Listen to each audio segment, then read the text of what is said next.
When I started my life, I didn't have any money. I didn't graduate from high school. I left high school in the 12th grade, and the only job I could get was washing dishes.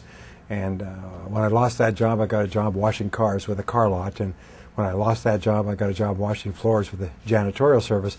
I thought washing was in my future.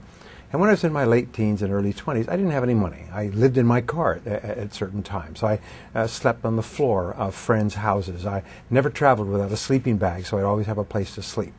And I always felt sorry for myself because I didn't have any money. And I looked at other people and I thought, well, if I had some money, if I'd had a good education or a good family and started off with a lot of money, then I could have done things in life. And then I learned something. I found that nobody has any money. Nobody starts off with any money.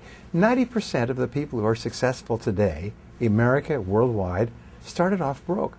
Forbes magazine just came out with their new issue on the billionaires. There's 793 billionaires in the world.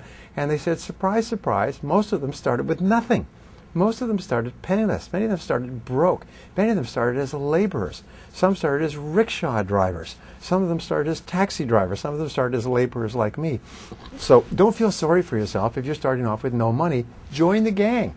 Everybody starts off with no money. The only question is, what do you do from there?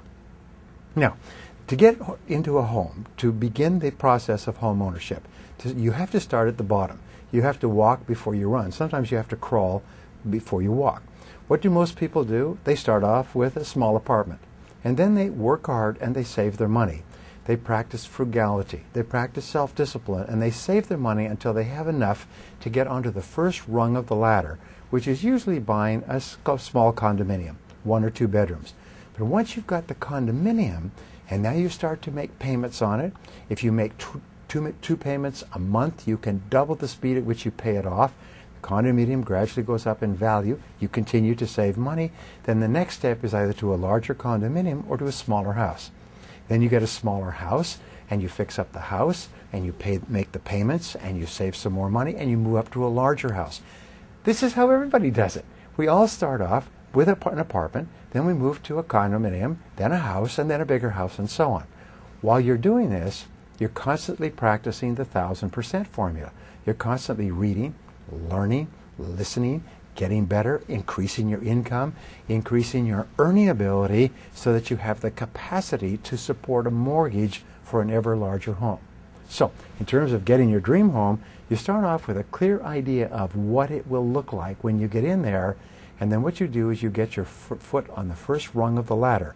You buy something, buy anything, and become an owner. Once you become an owner, your whole mindset changes. Your whole attitude toward real estate, property, the community, your future, long-term thinking, saving, frugality, earning, family, everything changes when you become an owner. So the critical thing is to become an owner as quickly as you can, under whatever terms you can, and get started.